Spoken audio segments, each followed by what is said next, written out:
বন্ধুরা, একটা প্রশ্ন করি, যদি পৃথিবীর সবচেয়ে শক্তিশালী হিরো না হয়ে সবচেয়ে ভালো মানুষ হওয়াটাই আসল শক্তি হয়? আজকের গল্প সে মানুষটার, যার শক্তি এসেছিল পরে, কিন্তু সে হিরো ছিল শুরু থেকেই। হ্যাঁ, আজ আমরা কথা বলবো ক্যাপ্টেন আমেরিকা নিয়ে। সময়টা 1940। একটা রোগা চিকন ছেলে, নাম স্টিভ রজার্স। আর্মিতে ভর্তি হয়ে যায় সে। রিজেক্ট, আবার যায়, আবার রিজেক্ট। ডাক্তাররা বলে তুমি যুদ্ধ করার মতো স্ট্রং না। তুই স্টিভের একটাই কথা, আমি খারাপ মানুষদের থামাতে চাই। দেখো, এখানেই পার্থক্য। অনেকে শক্তিশালী হতে চায়, স্টিভ চায় ভালো মানুষ হতে। এক বিজ্ঞানী স্টিভের সাহস দেখে তাকে সুপার সোলজার সিরাম দেয়।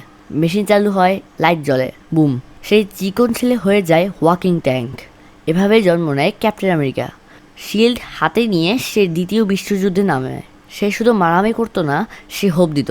শুধু তার বন্ধু বাকি বার্নসকে বাঁচাতে গিয়ে সে নিজের জীবনকেও ঝুঁকিতে ফেলে।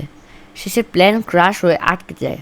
সে বরফের নিচে হারিয়ে যায়। সবাই ভাবে ক্যাপ্টেন আমেরিকা মারা গেছে। 70 বছর পর বরফ গড়ে যায়। স্টিভ রজার চোখ খুলে দেখে সব বদলে গেছে। নতুন শহর, নতুন প্রযুক্তি, নতুন পৃথিবী। তারপর সে যোগ দেয় অ্যাভেঞ্জার্স টিমে।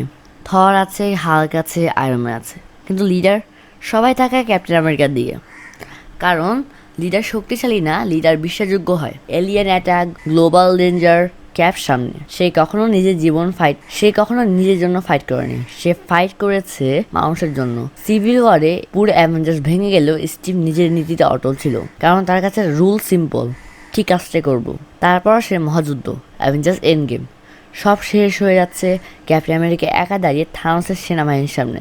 শিল্ড ভাঙা, শরীর ক্লান্ত, তবুও দাঁড়িয়ে আছে। হঠাৎ সে তুলে নেয় থরের হাতুড়ি মিওললিন। পুরো পৃথিবী তখন বুঝে যায় এ লিজেন্ড। যুদ্ধ শেষে স্টিভ একটা সিদ্ধান্ত নেয়। সে অতীতে ফিরে যায়, এবার নিজের জন্য বাঁচতে। পেগি কার্টারের সাথে শান্তি জীবন বেছে নেয় সে। হিরো অবশ্যই বিশ্রাম নেয়। ক্যাপ্টেন আমেরিকা আমাদের শেখায় স্ট্রং মানে বড় শরীর না, ভালো মানুষ হওয়াটাই আসল শক্তি। ভিডিও ভালো লাগলে লাইক দাও, মার্বেল ফ্যান সাবস্ক্রাইব করো, আর কমেন্টে বলো টিম আয়রন ম্যান না team Captain America. See you in the next video. Bye by.